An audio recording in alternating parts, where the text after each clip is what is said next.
is John Paul Rai. I'm coming to you from Tokyo, Japan, and today I'm not necessarily talking about Johnny Depp or Amber Heard, but we are talking about a major player around and involving the case, especially the case in the UK directly, because The Sun is a newspaper that Johnny Depp sued for calling him a wife beater.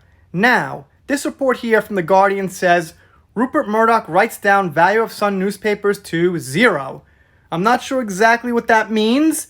I'm not too good with finances, the power of, the boss of this thing. Can he just write it to zero and just flick it away? I'm not sure, but it sounds pretty darn negative for The Sun, and I'd say pretty darn positive for people who dislike The Sun and, like myself, and probably like yourself listening, are on Johnny Depp's side.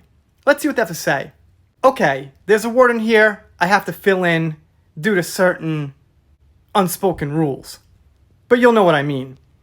Rupert Murdoch has written down the value of the Sun newspapers to zero as the impact of the beer bug pandemic helped to fuel a $200 million loss at his flagship tabloid titles.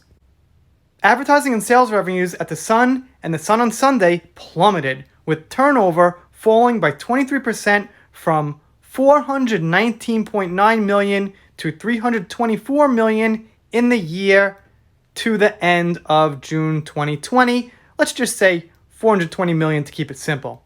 The torrid market continues, coupled with one-off charges related to ongoing legal action over allegations of historical phone hacking, led to pre-tax losses more than tripling from $67.8 million in 2019 to a whopping $201.4 million. So it looks like they had to pay up for the phone hacking that they've been accused of all this time. So that, I would say, is a beautiful thing. So they claim here, again, and I quote the first paragraph when it says, wrote down their value to zero. Now I say I don't know exactly what that means, because zero isn't always zero. Sometimes they've got these golden parachutes, they claim bankruptcy, but they're still in business somehow. So the financial end for me is a little complicated, but it definitely sounds really good to hear the Sun's worth getting written down to zero. It can't be good. More than 80% of the Sun's losses, about $164 million, were one-off charges mostly related to phone hacking. They included $52 million in fees and damages paid to civil claimants, double the $26 million paid out in 2019, and a $26 million in costs accounted for as UK newspaper matters. The Sun paid a substantial sum on Thursday to settle a phone hacking claim brought by the former Liberal Democrat MP Simon Hughes, who claimed reporters wanting to out his sexuality had targeted him illegally. And the thing with sexuality these days is always a hot topic, and people seem to be heavily defending it. But, all in all, I guess if that guy didn't want that private information out and they hacked it from his phone, then I gotta say, they should pay him. I mean, if somebody got my private information that I didn't want out from a private source they took without my consent, then yeah, I guess I am entitled to some compensation. The Sun, which Murdoch acquired in 1969 and celebrated its 50th anniversary 2 years ago, lost its title of the UK's best-selling newspaper to the Daily Mail last year. It had been the nation's most popular newspaper since 1978, spawning memorable splash headlines such as Freddie Starr ate my hamster, Gotcha, and It's the Sun Who won it. The 1992 front page taking credit for the Conservatives' unexpected general election victory. I haven't heard of any of those headlines. I hope Freddie doesn't actually eat hamsters, because that sounds kind of gross. I'm sure he probably literally didn't eat hamsters, but it doesn't sound like a very important headline. Just saying. And from my point of view, it looks like a lot of bad shit happened in 2020 all around to a lot of people. And I'm going to say mostly people that I was rooting for. But now it looks like in 2021, when the smoke has cleared a little bit, there's a lot of people being proved right about what they were being called crazy for in 2020.